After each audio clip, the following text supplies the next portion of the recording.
নমস্কার। মির্চি বাংলায় আজকে আমাদের বিশেষ অতিথি হচ্ছেন দেশ পাবলিশিং এর অপু দে। এই অপু দেকে সবাই অপু দে বলেই চেনেন। আমি এইমাত্র জানতে পেরেছি ওনার একটা অন্য নাম আছে, আর সেটা অপূর্ব নয়, না। সেটা শুভঙ্কর দে, দেশ পাবলিশিং এর সঙ্গে যুক্ত। এবং আমাদের ভীষণ ভালো লাগছে যে প্রথমবার উনি মির্চিতে এসেছেন। হ্যাঁ, মির্চির এই বেশ একটা লাল জামা পরেও এসেছেন, মির্চি কালার্সে এসেছেন। সেটা কি ইন্টেনশনাল ছিল না, নাকি? সেরকম নয়, এমনি হয়ে গেছে আর কি। আচ্ছা। তো এই ফেব্রুয়ারি মাসেতে আমাদের এই আমরা ছোট্ট একটি আলাপচারিতার মধ্যে দিয়ে কিছু নানা রকম জিনিস নিয়ে একটু আড্ডা দিতে চাই। যদিও সামনে আমাদের আসছে আন্তর্জাতিক মাতৃভাষা দিবস। এমন নয় যে আমরা বাংলা সাহিত্যকে ওই জন্যে এখন সেলিব্রেট করছি, আমরা সারা বছর ধরেই বাংলা সাহিত্যকে সেলিব্রেট করি। আমার একটা প্রশ্ন সব প্রকাশকদের কাছেই থাকে, আপনার কাছেও থাকবে। সেটা হচ্ছে, প্রকাশক মাত্রেই কি বই প্রেমী? প্রকাশক মাত্রে বই প্রেমী, বইকে ভালোবাসলে একটা প্রকাশনা তৈরি করার কথা ভাবা যেতে পারে বা একটা প্রকাশনা সৃষ্টি করা যেতে পারে। আসলে আমাদের যে প্রকাশনা যখন সৃষ্টি হয় আর কি, সেটা আমার ঠাকুরদা তো শুরু করেছিলেন। এবং তিনি এসেছিলেন একদমই আমাদের একটা পূর্ব মেদিনীপুরের একদম ছোট্ট একটা গ্রাম থেকে আর কি। আচ্ছা। যেখানে মানে একদমই কি বলবো, নিঃস্ব অবস্থায় রোজগারের তাগিদে কলকাতায় আসেন এবং তিনি ক্লাস 4 পর্যন্ত পড়েছিলেন।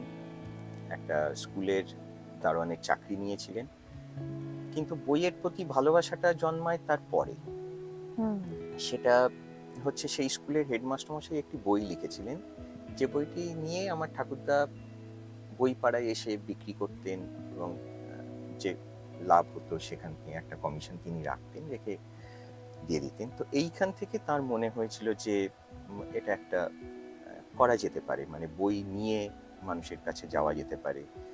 সেখান থেকে তিনি কখনো কখনো স্টেশন চত্বরে, কখনো কোর্ট পাড়ায়, কখনো আমাদের কলেজ স্ট্রিটের ফুটপাতে চাটাই বিছিয়ে বই বিক্রি করা শুরু করেছিলেন। তারপরে যখন তার ছেলেদেরকে নিয়ে আসেন, তাদেরকে বই এই ব্যবসার সঙ্গেই যুক্ত করেন, এবং পরবর্তী সময় আমার বাবাকে যখন গ্রাম থেকে নিয়ে আসেন এবং বাবা কি করবেন সেই ভাবনা থেকে কয়েকজন মিলে ঠিক হলো যে একটা নতুন করে একটা প্রকাশনা করা যেতে পারে। এবং সেখান থেকেই 70 সালে আমাদের এই প্রকাশনাটা শুরু হয়। বাপরে বাপ, এটা তো যা একটা গল্প, মানে সত্যি truth is stranger than fiction. এই কারণেই আমরা বলি এত বড় একটা প্রতিষ্ঠান আজকে দেশ পাবলিশিং, এবং আপনাদের কত ধরনের বই আছে। আমি বই মেলাতে আপনাদের ক্যাটালগটা তুললাম, তো বোধহয় ওই ক্যাটালগটাই তো বোধহয় 30-40 পাতার একটা ক্যাটালগ। তার থেকে বেশি। আসলে বাবার একটা ছিল, সেটা হচ্ছে যে আমাদের দোকানে যদি কেউ বই কিনতে আসেন, তিনি যেন এমন একটা বিষয় বললেন, সেই বিষয়ের বই যেন একটা দিতে পারি। এটাই ছিল বাবার উদ্দেশ্য, যে সব ধরনের বই যদি আমরা করতে পারি, তাহলে কেউ যদি এসে তিনি একটা চাষবাসের বই চাইছেন, যেন সেই বইটাও দিতে পারি। একটা মেডিকেল হ্যান্ডবুকের বই চাইছেন, সেটাও যেন তুলে দিতে পারি তার হাতে। তো এইটা ছিল বাবার উদ্দেশ্য, এবং সেই উদ্দেশ্য থেকেই নানান বিষয়ের ওপর বাবা বই করেছেন, এবং পরবর্তী সময় আমরাও যুক্ত হয়েছি, আমরা তিন সত্যি ভাই মিলে। তাই, সত্যি তাই। আমার জাস্ট একটা কিউরিওসিটি, এবং এরকম ধরনের প্রশ্ন খুব কমন, সবাই করেই থাকে। আপনাকে যদি বলি বাংলা সাহিত্যের 5টি বই নাম করুন, সেটা দেজেরও হতে পারে বা আপনার প্রিয় বই, যেগুলো আপনার মনে হয় বাঙালি পাঠক হিসেবে জীবনে অন্তত একবার অন্তত সবার পড়া উচিত। দেখুন, বই পড়ার অভ্যেসটা কিরকম ভাবে হয়েছে জানেন তো? সেটা হচ্ছে যে আমার যেরকম বই পড়ার অভ্যেসটা তৈরি হয়েছে অনেক পরে। তার আগে ছোটবেলায় আমার দাদুর কাছে অথবা আমার মাসির কাছে আমি গল্প শুনতে চাইতাম, এবং মানে মাসি যখন গল্প বলতেন, সে গল্পের মধ্যে কোথাও যেন নিজেকে ঢুকিয়ে ফেলতাম, এবং একটা এমন অবস্থা হতো, এমন ইমোশনাল একটা ব্যাপার চলে আসতো আর কি, সেখানে হয়তো আমি কেঁদে ফেলছি।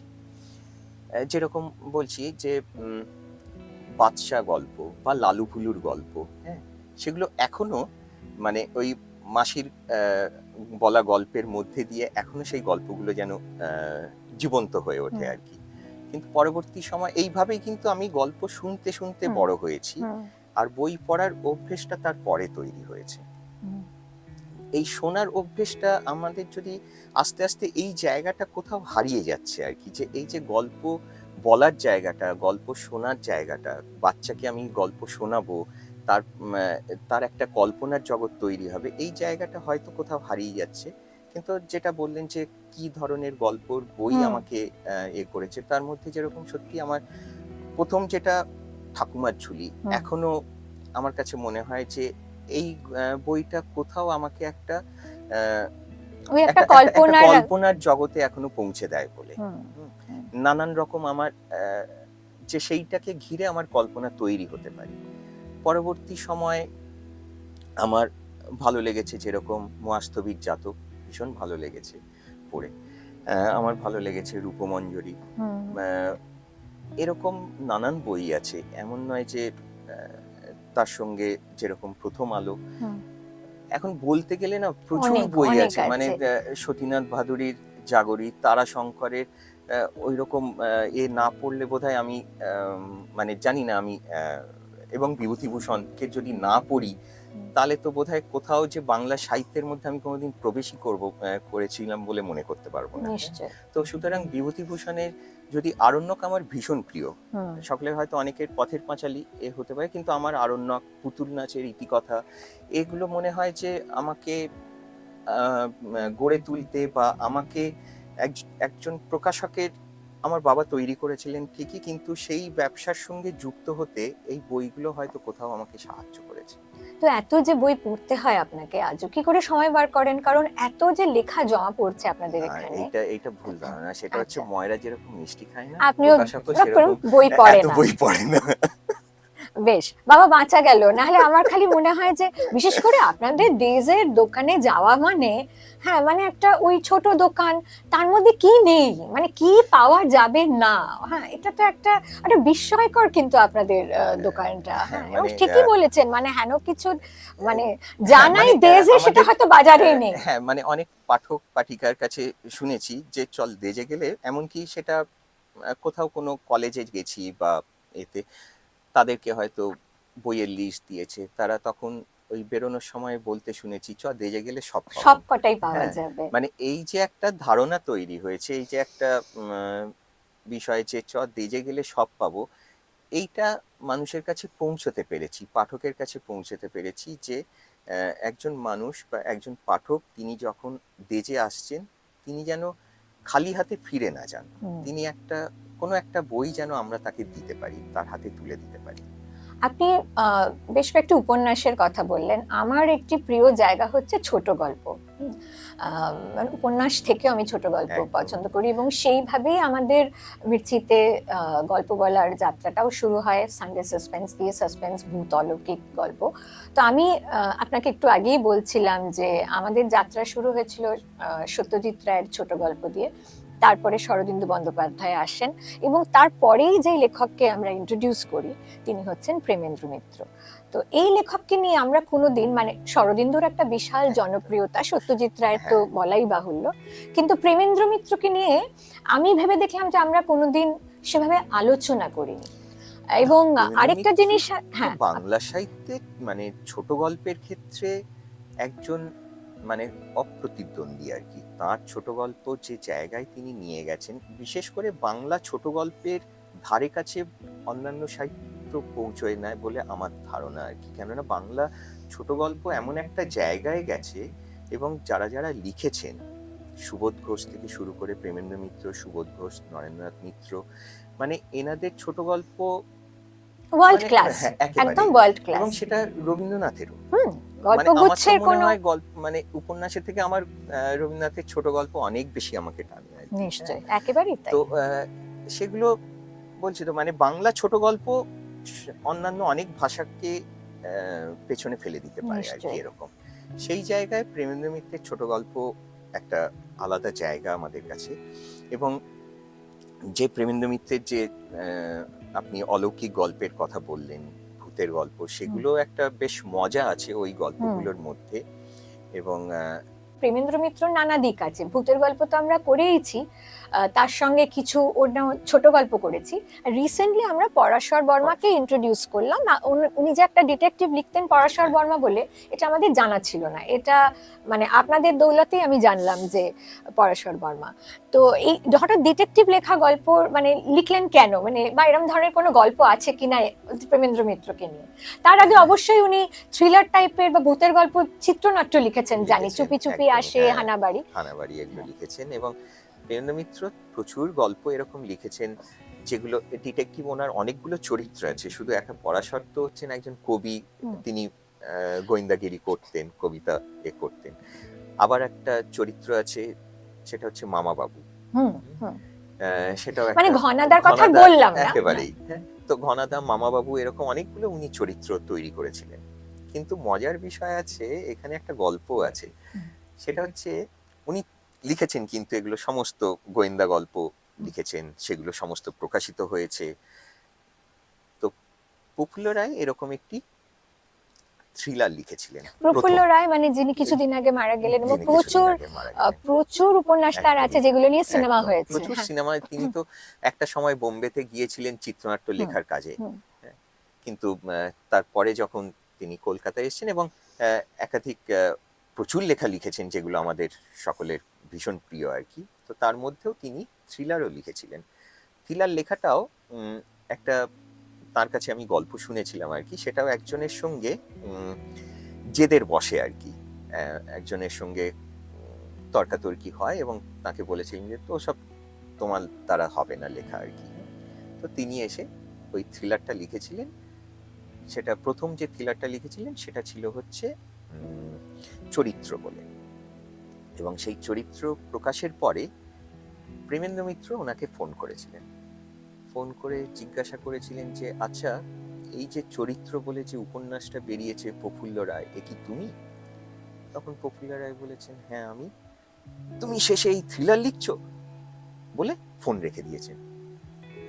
প্রফুল্ল রায় কিছু বুঝে উঠতে পারেননি, আর মনে ভীষণ কষ্ট হয়েছে যে এ কি বললেন প্রেমেন্দ্র মিত্র আমাকে, যে থ্রিলার লিখছি। ঠিক আছে, তো উনি তো খুবই জুনিয়র হবেন তখন, প্রেমেন্দ্র মিত্র যথেষ্ট সিনিয়র একজন। হ্যাঁ, আর ওনার সঙ্গে ভীষণ ভালো সম্পর্ক ছিল, ভীষণ ভালো বন্ধুত্বও ছিল। সে গল্প পরে আরেকদিন করা যাবে।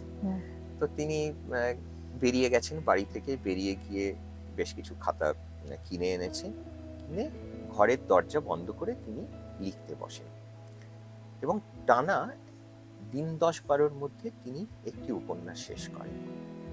শেষ করে তার এক বন্ধু নির্মাল্য আচার্য, তার সঙ্গে কথা হয় এবং তার সঙ্গে দেখা করতে যান কফি হাউসে।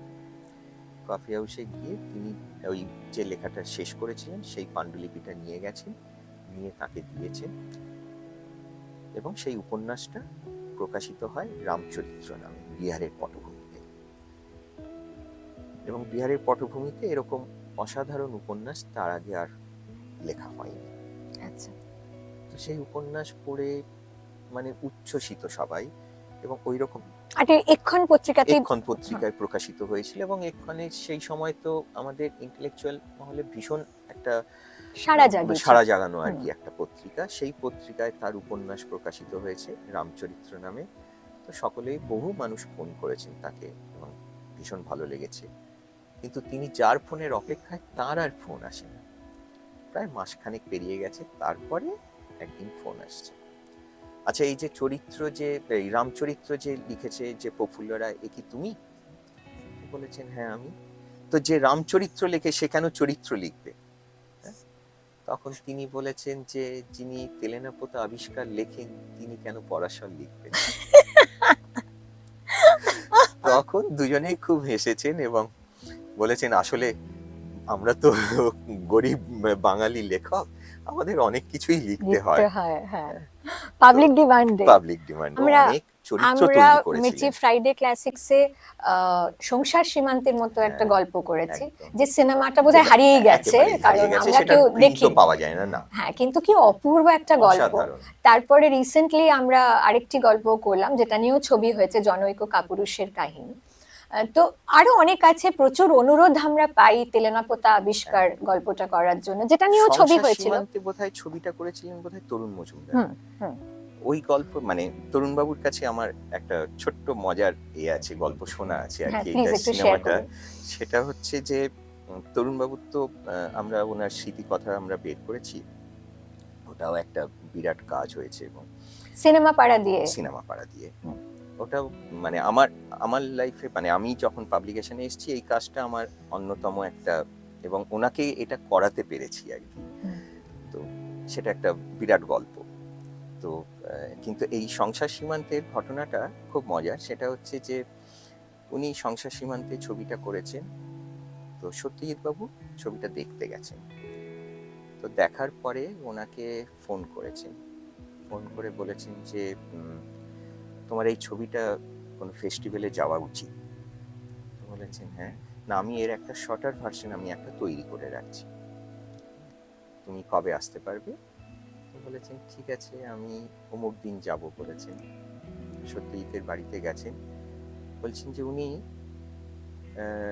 উঠে গিয়ে, আমি ঢোকার সঙ্গে সঙ্গে উনি উঠে গেলেন, উঠে গিয়ে ড্রয়ার থেকে একটা কাগজ বের করে আনলেন, যেখানে যে কোন কোন জায়গা ছোট করতে হবে বা করতে হবে এডিট করতে হবে সেগুলো ওনার হাতে দিয়ে বললেন এই যে এই কাগজটা একবার দেখতে পাবেন। তো চিন্তার বাইরে। হ্যাঁ, যে এই যে মানে ওই যে সময়টা এবং এই যে একজনের সঙ্গে আরেকজনের যে সম্পর্ক, মানে এই নয় যে সেখানে কোনো রেষারেষি আছে, সেখানে কোনো প্রতিদ্বন্দ্বিতার জায়গা নেই, জায়গা না, একটা মানে ভালো একটা কাজ দেখেছেন। শ্রদ্ধার জায়গা। মানে সেখানে যে বলছেন যে সত্যজিতের সঙ্গে আমার যে কি ভালো সম্পর্ক ছিল, এবং তিনি আরো অনেক গল্প করতেন, এবং এই গল্পগুলো শুনেই আমি ওনাকে প্রথম বলেছিলাম যে আপনি অন্তত লিখুন এইগুলো। হ্যাঁ, সেটা হচ্ছে একটা গল্প আছে, মানে উনি বলেছিলেন আমায় সেটা, তিনজনে মিলে একটা জায়গায় বসেছেন, সেখানে সত্যজিৎ রায় আছেন, তরুণবাবু আছেন আর তপন সিনহা আছেন, বাবা। তিনজনে আছেন। তো সত্যজিৎ রায় একটি দিল্লিতে বা কোথাও একটি পুরস্কার পাবেন আর কি, একটি ছবির জন্য, বা আমার সেটা মনে নেই। তো তিনজনেরই যাওয়ার কথা ওই দিল্লিতে। সত্যজিৎবাবু বলেছেন আমি যেতে পারছি না, আপনারা যদি কেউ একজন আমার হয়ে ওটা নিয়ে নেন। তো তপনবাবু বলেছেন ঠিক আছে, আমি ওটা নিয়ে নেব। তো তরুণবাবু এবং তপন সিনহা দুজনেই গেছেন। তো সত্যজিতের ওই পুরস্কারটা অ্যানাউন্সমেন্ট হয়েছে যখন, তখন তপনবাবু গেছেন, মঞ্চে গিয়ে পুরস্কারটা নিয়েছেন। পরে যখন তপনবাবুর নাম অ্যানাউন্সমেন্ট হয়েছে পুরস্কার গ্রহণের জন্য, তখন তিনি মঞ্চে ওঠেননি, তিনি নিচে দাঁড়িয়ে পুরস্কারটা নিয়েছেন। এবং তিনি তাকে যখন বলতে বলা হয়েছে তখন তিনি বলেছেন যে মঞ্চে সত্যজিতের নামে আমি পুরস্কার নিয়েছি, গ্রহণ করেছি, সেই মঞ্চে আমি আমার পুরস্কার নিতে পারি না, তাই নিচে দাঁড়িয়ে আমি পুরস্কার নিয়েছি। এই শিক্ষাটা মানে আমরা ভাবতেই পারি না, মানে এটা একটা অদ্ভুত সময়। আর আপনি যখন শুনছেন, শুনেছি, তো তখন ওনাকে বলেছিলাম যে আপনি অন্তত এই বিষয়টা মানে এই যে এটা আপনি একটা স্মৃতি কথা লিখুন। ওনাকে দীর্ঘদিন ধরে এই কথাগুলো বলে আসতাম তরুণবাবুকে, তো বলতে না না আমি ওসব লিখতে পারবো না, আমি আমি সেটা পারবো না, তবে আমার কিছু গল্প আছে, তুমি কি আপনি ছাড়া বলতেন না, আপনি কি করবেন? বললাম হ্যাঁ করবো। তো 17 সালে ওনার গল্প সংকলন বের করি, এবং সেই যে বইটি বেরোয় বাতিল চিত্রনাট্য, হ্যাঁ, এই নামকরণটাও আমার দেওয়া আর কি। হ্যাঁ, উনি একটা বাতিল নাম দিয়েছিলেন, চিত্রনাট্য। উনি একটা নাম দিয়েছিলেন, নামটা আমার এক্ষুনি মনে নেই। তো বলে যে নামটা দিয়েছিলেন তারপরে দিয়ে বলেছিলেন যে আপনার যদি কোনো নাম সাজেস্ট মনে হয় আপনি আমাকে বলতে পারেন। তো ওনার ওই গল্পের সূচিতে দেখেছিলাম বাতিল চিত্রনাট্য, আর এই নামের সঙ্গে যেহেতু উনি ছবি করতেন আমার কোথাও মনে হয়েছিল যে একটা লিঙ্ক থাকবে আর কি। তো আমি বলছিলাম এই নামটা কি দেওয়া যায়? তো বলছে হ্যাঁ হ্যাঁ এটা দিলে খুব ভালো হয়, এই নামটাই দেওয়া হয়েছিল। তারপরে আরেকটি, কিন্তু ওই বলতাম যে আপনি একটা স্মৃতি কথা লিখুন, কিন্তু কিছুতেই রাজি হচ্ছিলেন না। আমার মনে আছে 1920 সালে 19-এর শেষের দিকে উনি বললেন যে আচ্ছা আমি যদি স্মৃতি কথা লিখি কিরকম ভাবে লেখা যায়। তো বলেছিলাম যে আপনি একদম শুরু থেকে যেরকম সবাই লেখে আর কি, ছেলেবেলা থেকে লিখবেন, না আমি ওটা লিখবো না। আমি বললাম তাহলে? না আমি, আমাকে তো লোকে সিনেমা পাড়াতেই চেনে, আমি সিনেমা পাড়া থেকে লিখবো। আমি বললাম তাই লিখুন, কিন্তু লিখুন। And the rest is history. হ্যাঁ, একদমই। এবং তিনি লিখতে শুরু করলেন, এবং এই মানুষটাকে আমি যত দেখেছি তত মানে মানুষটার প্রতি শ্রদ্ধা, ভালোবাসা, মানে সবটা আর কি ইয়ার করে, মানে কি বলবো, তিনি আমাকে বলেছিলেন যে এটা কিন্তু অনেক বড় হবে লেখাটা। আমি বললাম লিখুন না। না 800 পাতা হবে। আমি বললাম ঠিক আছে। এবং তিনি প্রত্যেকবার আমাকে 100 পাতা করে দিতেন এবং 800 পাতাতেই গিয়ে লেখাটা শেষ করেছিলেন। হাতের লেখা মুক্তোর মতন। শুরুতে যেরকম ভাবে যে লেখা স্টাইলে তিনি লিখেছিলেন, শেষের শেষ লাইনটাও ওই একই স্টাইলে হাতের লেখাটা ছিল। তখন তার বয়স হচ্ছে 90 বছর। 89 তারপরে বছর বয়সে, হ্যাঁ, উনি প্রায় চলেই 89 গেলেন। বছর বয়সে লেখাটা শুরু করেছিলেন। 91 বছর বয়সে তার লেখাটা প্রকাশিত হয়। এবং তারপরে তো বইটা দেখে গিয়েছিলেন। দ্বিতীয় খণ্ডটা লিখবেন বলেও ছিলেন। তিনি ছকটা তৈরি করেছিলেন কত সাল থেকে কত সাল পর্যন্ত তিনি লিখবেন। দ্বিতীয় খণ্ড বলে হাতে লিখেছেন, কিন্তু সেটা আর লিখে উঠতে পারেননি। কিন্তু এই লেখাটা আমাদের মানে সিনেমার ইতিহাসের একটা দলিল হয়ে থাকবে আর কি আমাদের কাছে। তো এটা মানে এরকম একটা গল্প বই তৈরির বা গল্প তৈরির হ্যাঁ, গল্প আর কি। একদমই দারুণ। আমরা একটু মানে যেহেতু আপনি এত সুন্দর করে গল্প বলছেন এবং আমাদেরও কাজ গল্প বলাই, দেখুন আপনিও লিখছেন না, আমরাও কেউ লিখি না, কিন্তু অথচ গল্পটাই আমরা গল্প প্রেজেন্ট করি। আপনার কি মনে হয় যে আমরা এত অডিও স্টোরি করছি এবং গত কয়েক বছরে বলা যায় যে কোভিড পরবর্তী সময়তে বিশেষ করে অডিও স্টোরি যে এত রমরমা, হ্যাঁ, সবাই শুনছেন, ভাগ্যিস শুনছেন, আপনার মনে হয় বাংলা সাহিত্যকে এগিয়ে নিয়ে যাওয়ার পেছনে বা আর্কাইভিং করার পেছনে অডিও স্টোরির একটা ভূমিকা আছে? অবশ্যই। এবং কতগুলো বিষয় আমি আমার যেগুলো মনে হয় সেটা হচ্ছে যে অনেকে বলেন যে শুনে নিলে তাহলে আর বইটা কে কিনবে। এটা আমাকে বা গোড়ার আজকে দিকে খুব শুনতে হয়েছে। একেবারে আপনার বাবার কাছ থেকেই আমি এই বকাটা খেয়েছিলাম, জানেন তো। তখন বা রাইটস নিয়ে বলতে একটা গেছি। সময়, হ্যাঁ, যখন যে সিনেমা যদি হয়ে যায় তাহলে কে আর এই বইটা কিনবে, বা তখন তো যদি একটা কোনো গল্প নিয়ে সিরিয়াল হয় তাহলে সে বইটা আর কে পড়বে, এরকম আমাদের ধারণা। কিন্তু এটা যত হয়, ধরুন আজকে যদি একটা সিনেমা হয় কোনো একটা গল্প নিয়ে, কোনো একটা লেখকের কোনো একটা কাহিনী নিয়ে, তাহলে সেই বইটার বিক্রি বেড়ে যেতে দেখেছি। কেননা মুখে মুখে প্রচার হয় যে যে এই সিনেমাটা, এনের এই গল্পটা নিয়ে সিনেমা হচ্ছে। যেরকম আপনাকে বলি যে চাঁদের পাহাড় সিনেমা হলো, সেই সময় তো ওটার তো কপিরাইট উঠে গেছিল আমরা বিভীষণে। সিনেমাটা হওয়ার ঠিক কিছুদিন আগে আমরা এটাকে অডিওতে 5.5 ঘন্টার একটা অডিও করেছিলাম। আচ্ছা। এবং প্রায় সেই সময় অন্তত 10-15 জন প্রকাশক বইটা প্রকাশ করেন এবং প্রত্যেকেই বইটি বিক্রি পেয়েছে। তাহলে সিনেমাটার সঙ্গে বই বিক্রির কোনো রিলেশন নেই। হ্যাঁ, বরং রিলেশন হচ্ছে যে সিনেমাটা হলে বইয়ের বিক্রিটা বেড়েছে। অডিও তাই, যে যখন আমার কোনো একটা গল্প শুনে ভালো লাগছে, বা যেরকম অনেকেই বলেন যে আমি তো পিডিএফ এ পাচ্ছি, তাহলে আর বই বিক্রিটা কি করে হবে। কিন্তু পিডিএফ এও আমি দেখেছি যে যদি প্রথম অংশটা পড়ে যদি আমার ভালো লাগে, তাহলে আমি তখন সেই বইটা সংগ্রহ করতে চাই, হ্যাঁ, সেই বইটা হাতে নিয়ে পড়তে চাই। এখনো আমাদের সেই পড়ার অভ্যেসটা, বই নিয়ে পড়ার অভ্যেসটাই আছে আর কি। হ্যাঁ, আমার মোবাইলে ওইটুকু জায়গার মধ্যে এই স্ক্রিনটাকে বড় করলাম, তারপরে ওল্টাতে গিয়ে প্রথম লাইনটা পড়লাম, কি শেষ লাইনটায় আবার চোখটা সরে গেল, এই অভ্যেসটা এখনো আমাদের তৈরি হয়নি আর কি। মানে মোবাইলে পড়ার অভ্যেসটা তৈরি হয়নি। তাই আমার মনে হয় যে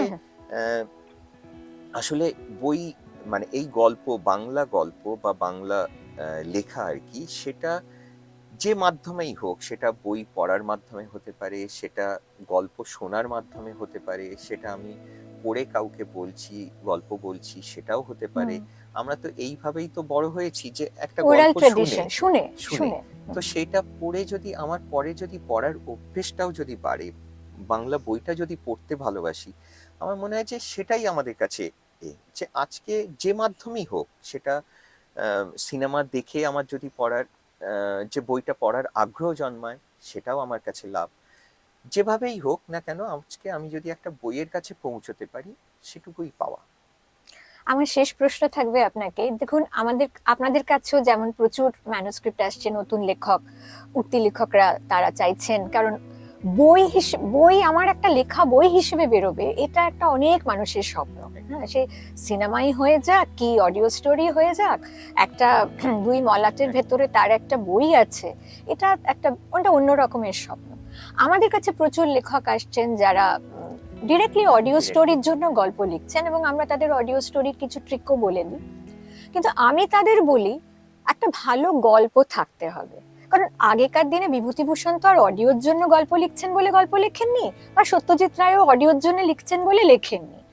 গল্পটা ভালো, পড়তে ভালো লাগছে। তো আজকে যদি আপনাকে বলি যে যারা would be writers, aspiring writers, তাদের একটু বলুন যে একটা ভালো গল্পের মধ্যে বেসিক কি উপাদান থাকা আপনার মতে দরকার। দেখুন, একটা বিষয় সেটা হচ্ছে এখনো বহু মানুষকে দেখবেন যখন সিনেমা হল থেকে বেরোয় তখন বলে বইটা না দারুণ হয়েছে। একেবারে কেন জানেন? ওই পুরোটা আমার কাছে একটা গল্প, সেটা দৃশ্যের মাধ্যমে একটা গল্প আমাকে দেখাচ্ছে আর কি। আমি একটা গল্প দেখে বেরিয়ে বলি যে বইটা খুব ভালো। এখনো বহু মানুষই বলে, মানে ছায়াছবি, মানে সিনেমা এইসব চলচ্চিত্র সিনেমাই বলে না, বইটা। হ্যাঁ, একদম বইটা খুব ভালো হয়েছে। তো আমার কাছে ওই যার জন্য মানে আমাদের এখানে কিন্তু ওই সাহিত্য নির্ভর সিনেমা কিন্তু সব থেকে বেশি হতো, এবং সেগুলোই কিন্তু চলচ্চিত্র হিসেবে হিট। যতদিন সাহিত্য নির্ভর সিনেমা হয়েছে চলচ্চিত্র হিসেবে হিট হয়েছে, সেটা কিন্তু আপনি এখনো দেখুন, পথে হলো দেরি, প্রতিভা বসুর, হ্যাঁ, সাত পাকে বাঁধা, আশুতোষ মুখোপাধ্যায়, সে সবই মানে আপনার সপ্তপদী, কাল তুমি আলাদা, মানে উত্তম কুমারের যদি ছবিগুলো, একদমই মানে সবই কিন্তু হচ্ছে যে আমাদের সেই সময়ে কি বলবো গল্পকারদের লেখা গল্প নিয়ে সিনেমা হচ্ছে, মানে একাধিক আর কি। তো আমরা ওই সিনেমা দেখে বেরিয়ে বলি যে একটা বই দেখে এলাম, সেরকম যখন একটা স্টোরি আমি শুনবো সেটাও যেন আমি বলতে পারি দারুণ গল্পটা। হ্যাঁ, এই যে গল্প বলার ক্ষমতা, আমি একজনকে শোনানোর আগ্রহ, যদি আমি তার মধ্যে যদি একটা, আসলে হয় কি যখন আমি একটা বই পড়ি দেখবেন যে পরের পাতাটা আমাকে, ওই শেষ লাইনটাই পরের পাতাটা পড়ার জন্য আমাকে টেনে নিয়ে যায়। ঠিক কথা। এবং সেটা আমাকে কোনো কোনো সময় আমি যখন মানে ওই বলছি যে গল্প পড়তে শুরু করেছিলাম লুকিয়ে পড়তাম আর কি, সেটা খাতার মধ্যে রেখে দিয়ে পড়তাম, কখনো মা এসে ধরে ফেলতো, দিয়ে পিটুনি খেতাম। তো এগুলো সমস্ত হয়েছে, এগুলো আমাদের ছেলেবেলার ছিল যে প্রথম পাতাটা পড়লে সারা রাত যেন আমার ওই গল্পের বইটা শেষ করে ফেলতে হবে আর কি, যে এতটাই টান থাকতো। তো গল্প বলার ক্ষমতাটাও হচ্ছে ওই রকম, লেখার মধ্যে যদি আমাকে পরের পাতাটা পড়িয়ে নেয় তাহলে সেইটা জানবেন যে সফল আর কি, লেখক হিসেবে তিনি সফল আর কি। তো আমাকে পরের পাতাটা পড়িয়ে নিয়ে যাওয়ার ক্ষমতা সেই লেখকের রাখতে হবে।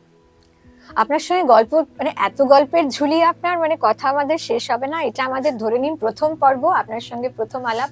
অনেক ধন্যবাদ, অনেকটা সময় দিলেন। আজকে আমাদের অতিথি ছিলেন অপু দে, দেশ পাবলিশিং এর। অনেক গল্প শুনলাম, অনেক অন্যরকম আলোচনাও হলো। আশা করছি আপনার সঙ্গে আবার আমরা একটা আড্ডা দিতে পারবো। অনেক ধন্যবাদ।